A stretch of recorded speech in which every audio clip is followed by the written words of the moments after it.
Okay, this is the interior plumbing and appliance section. And I'm going to move kind of counterclockwise. I try to do that. We are in the primary bedroom suite, a garage conversion, if you will. This is the lavatory basin. And the drain stopper is not articulate. I can't tell what's hot or cold here. All we really got to go is for flow. I can say that this commode, okay, has insufficient anchorage. It's not securely mounted to the floor. Okay. I can also say that this would be a better angle. Let's try this. That every plumbing fixture in this home, none of them have escutcheon plates, those little metal rings around where the plumbing comes through. This one is unique from the kitchen sink and the other bathroom, is that we do not have a P-trap. There's no P-trap here. So what happens is that GFCI does work. Where do you think that fan blows to? It doesn't go outside, it goes into the attic. So this commode doesn't have, so we're going to flush it.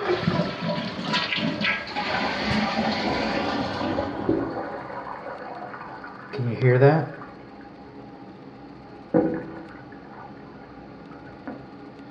Every time you flush the commode, you can hear it come up through the lavatory because it doesn't have a P-trap. So there's nothing to keep the sewer gases from coming back up in here.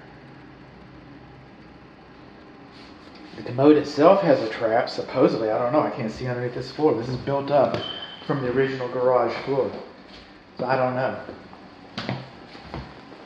If it doesn't, that's even twice as bad. But there's nothing to keep the sewer gases from. Actually, the bowl itself makes a horn, makes a trap. So you do have a trap for the commode, but you do not have a trap for this. And so anything that gets past, anything that goes down there, into the pipes down there, any odor down there, comes up here. Both of the bathing areas and both of the bathrooms have these nice, fancy, articulate controls. And the only thing that I was able to do, but I was able to get all of the features to work. I know that they work. I know that there's good flow going through there. What I do not know is if hot's on the left and cold's on the right. I do not know. I wasn't able to tell that. And this is called a niche. And you don't have enough pitch on your niche. So water will just sit up here on this edge, or gets way down into the wall, cause you some structural damage, misery like that. That also means that since the water doesn't drain freely off of this niche, then there's going to be more cleaning involved. So it's just a little problematic. Seal it up so the water doesn't get in, but you're still going to be cleaning it more often. Commode's too close to the wall. Do not have a loose commode. Do not have a P-trap. Okay, we got that. The bathroom vents into the attic. Coming along here, this is the clothes dryer. This is actually GFCI protected. That's a good thing. It's actually GFCI protected. I can't believe that. But our pan is broken. It's compromised. This is supposed to hold water. You know, and you got to drain. I get that. But it's supposed to hold water. It's not going to hold water very much because it's been compromised. It went through the top when they brought the PVC through the attic. And that's what they did. You're only going to get a stackable in here. But this, since it says GFCI protected, it should say GFCI. The length of the clothes dryer should be labeled. The clothes dryer should be labeled. And that's 3-prong electric. That should also be GFCI protected, and it's not. So you don't need to worry about it not having a label because it's not GFCI protected. Coming on along on our kitchen, right here. This is what we got. This is called a foul line, F-O-U-L. It's a hillbilly home inspection. It's a foul line. It's where all the cooties and the bacterium and the germs and the viruses hide. So it's supposed to cascade down. There's actually a code for that. Our water filter here is loose. See that? It's not so good. All right. We don't inspect water filters. And again, I can't tell the hot and cold work or not. I haven't tried the food waste disposal yet. Let's get some water going on in there. It's locked up. It's locked up. It doesn't work. And when they're locked up like that, a lot of times it only requires that they get freed up. It's a 1/3 horsepower food waste disposal. Alright, so they're not real strong, and a lot of times they get locked up. I don't mind. I have a 1/3 horsepower at home. I mean, it's not a problem that it's 1/3 horsepower. And then not only do we have a foul line here, just put a little bleach under it. I bet you $5 you hear that. Alright, well, then we got sticks holding it up. Yeah. Sticks with screws. And that's what's holding your whole sink up right there. Just a couple sticks with screws in them. How about that? Now the drain line here, check this out. It goes down, it's supposed to go down, it goes back up. So that's not going to drain right. And your water supply lines, you're not supposed to have two connectors in tandem. You got two connectors in tandem. A little 1/3 horsepower. That's the way it looks underneath there. The floor, okay, you got some mouse dookie. The mice like it here. This floor's collapsing a little bit because they've had some water issues, and I mean that's not rare. I mean I hate discounting my work. I hate apologizing for things, but that is what it is. And no escutcheon plates. Drain line goes uphill. I didn't even have that one. See, that's why I like bringing you along. That's why I like. Okay. Keep the stick statement. I think I already have the stick statement in that, but the kitchen sink drain goes uphill. Now our kitchen range, okay, it's got some issues. You see when they got matches in there? Because they know. Okay, see this warning anti-siphon device? Your range doesn't have one. I pulled it back. I got a picture from back there. It doesn't have an anti-siphon device. The ignition, it does not self-alight. That works, but this light doesn't work. Oven light. Oven light doesn't work. Okay, I'm going to hit broil and start. I already did bake, and bake did work. Bake worked. But while we're talking about broil, we don't have a broil pan. Okay, you don't have a broil up in here. All right. The bake is down here, and again that worked. Now I turned it on broil. I'm waiting for it. All right, here it comes. Here it comes.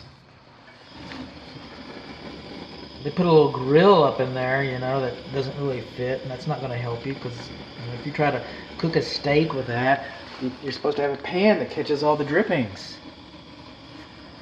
That's what you're supposed to have. We don't have one of those. So what we learned, the pan's missing, the anti-tip's missing, the light doesn't work, the automatic ignition doesn't work. This works. Cancel. And we see also, because you got the under, and there's a little picture showing you where the broiler goes. Okay. A little picture showing you where the bake is and where the broiler is. So we do not have convection. This is doesn't have a lot of features. It doesn't have a lot of features. This is the kitchen vent fan. You know where it doesn't vent? It doesn't vent outside. It vents into the attic. This is very greasy. Even though I got those off, I could not pop the covers off. And what I was looking for is the data plate. I got the data plate for this guy. I got the data plate for the food waste disposal. So you know what it is that you're buying, and you can look up the manuals for them online. Okay, coming over here, this is kind of an interior one, but I know I'm going to miss it. But this door, that's as far as it goes. Okay. This door, that's as far as it goes. The doors won't open. And I'm staying in the kitchen here a little bit. When these outlet boxes were first put in, they extended out past the drywall, so when you put the drywall in, then this fixture would come in just fine, right? And it's grounded, all right? It's not GFCI protected like or fault protection like it's supposed to be, but it's okay. This is your refrigerator. You're supposed to have a box. You're supposed to have a connection. You're supposed to have a valve, so you're not missing your. This is. I guess this goes to your water filter or something. But anyway, you do not have a dishwasher. So anyway, this receptacle is recessed so that when they come in and they put all everything together, it fits nice and flush. But then they put this nice splash back here. And when they did that, now your receptacle's back here, and that compromises the fire blocking. And since this is a larger distance from the box, the screws that come with this didn't fit. So they just used drywall screws. Well, drywall screws are sharp and pointy. They can they can gobble up the insulation on your wires and create a short, and they can become dangerous. So that's what it is. They sell these things called extenders, and some people call them goof rings. Code inspector called it a fire suppression ring. It sounded like he knew what he was talking about. And they sell these things, and they cost about $2 a piece. And it's like 2, 4, 6, 8, 10. They're gonna charge you sales tax and stuff. That's how they get you. But for $20, they could have made it right. And to be honest, it might not be that much, because I also took this one off, to be perfectly honest, and this one fit perfectly. This one wouldn't need an extender. I'm not required to take these off, and but you know, so one or more of these might also need the extender. And I got inside your report, I got a link that takes you to a YouTube website by Pretty Handy Girl, and she shows you how to do that. Okay, moving on along. Oh, by the way, no electric receptacle outlets over here. If you got a landing that's over 12 inches wide, that's for the refrigerator. It's not to be shared over here. Landing over 12 inches wide, landing over 12 inches wide, we're missing 2 electric receptacle outlets. We're missing the kitchen countertop west receptacle outlets. And we only have 1 receptacle outlet on the kitchen east countertop. And look how long that sucker is. And you don't have any electric receptacle outlets. This guy's sagging right in here. Got some holes. See that? So the dishwasher is kind of an interesting configuration. Alright. That's the drain pipe. We do not have an anti-siphon device. We do not have an escutcheon plate for the water supply. We do not have an electric supply. We do not have electric service disconnect for the dishwasher. We do not have anti-siphon for the dishwasher. We don't have the escutcheon plate. We do not have electric service disconnect. It's loose in the cabinet. See that? Loose as a goose. Hope it doesn't fall over on us. And then we've got rust on our racks. Okay. Now I noticed this was set for a 1-hour operation. That is, that's something a lot of home inspectors do. So that way they don't have to run it through. It's supposed to run in the normal mode, but a 1-hour wash could be argued that it's 1-hour mode, and that's the way I found it. Okay. I'm going a little farther. See the blue tape? I think another home inspector has been here.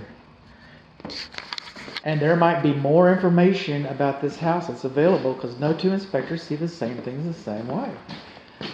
The worst thing that can happen is you can feel good about paying my fee. You'll see what you got. You'll say, wow, I'm really glad that we used Bud. That's the worst thing that can happen. You know, but I'm not perfect. They might find something or have a different idea. This fan vents into the attic. This lavatory basin, unlike the other one, this lavatory basin has a P-trap. That's what you're looking for, is a P-trap. But the drain, this one's missing the drain stopper altogether. The bypass does not have the escutcheon plates. And you see how nasty that looks in there? It's because when the dishwasher drains, all the water backs up into here. So I thought, what happened? You know, the other bathroom, the commode, you can hear it, right? So I was flushing this commode, trying to make it act up, and it doesn't. And I ran the bathtub, and I thought maybe I could make it act up with the bathtub. You know, the only thing I know is I don't know if hot's on the left and cold's on the right. Now this one is very similar. This bathtub is very similar. Got a little chip porcelain right in there? No? No, we don't. Okay. It's got an integral bathtub stopper. It doesn't work 100%. And this shower head, okay, it doesn't have as many features as it does in the primary bedroom.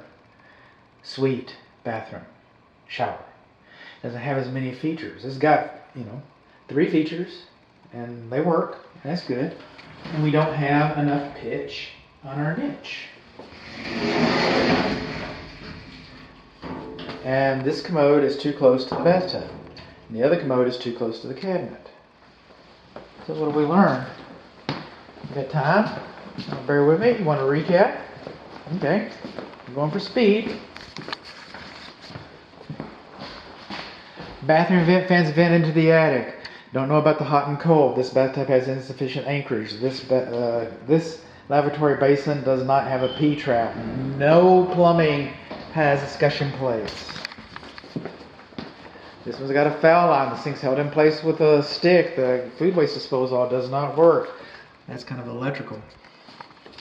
Alright, the floor's underneath there. We got 2 connectors in tandem. That drain goes uphill. This oven does not have an anti-tip device. This oven light does not work. These self-ignition aspects do not work. And it does not have a drain pan in there. The dishwasher has a rusty rack. It's loosely mounted. There's not an electric service disconnect.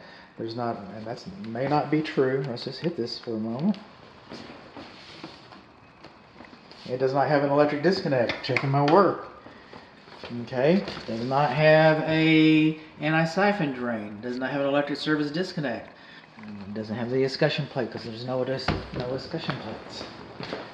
We talked about the water heater in a whole nother video. Coming up, next video that you're going to be seeing. Dishwasher backs up into this. We don't have a drain stopper. That drain stopper doesn't work. This commode's too close to the bathtub. The other commode is too close to the cabinet. They all vent into the attic.